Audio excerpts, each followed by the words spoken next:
বছর পরে ৫৪ বছর পরে এটা তো আসলে আমাদের জন্য একটা অনাকাঙ্ক্ষিত যে আমাদের কে মুক্তিযোদ্ধা কে মুক্তিযোদ্ধা নয় সেটা নিয়ে আমাদের বিতর্ক করতে হচ্ছে এবং এই বিতর্ক আবার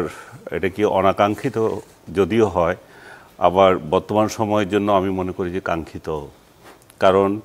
প্রায় ২,০৮,০০০-এর মতো মুক্তিযোদ্ধা আছে তার মধ্যে প্রায় ৯২,০০০ বা তার বেশি হতে পারে অমুক্তিযোদ্ধা বলে এটা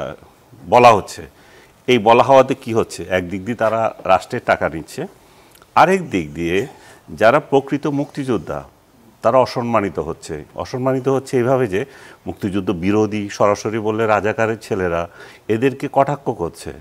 কটাক্ষ করার সুযোগটা তাহলে কে দিচ্ছে আমাদের রাষ্ট্র দিয়ে দিয়েছে কারণ ভুয়া মুক্তিযোদ্ধাদেরকে তারা এখানে অন্তর্ভুক্ত করেছে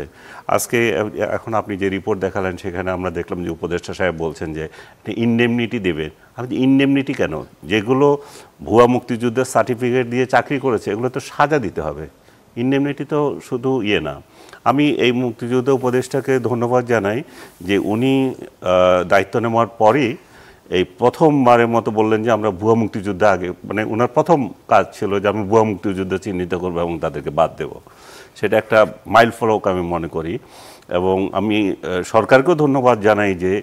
এরকম একজন খেতাবপ্রাপ্ত মুক্তিযোদ্ধাকে প্রথমবারের মতো এরকম একটা দায়িত্ব দেওয়া হয়েছে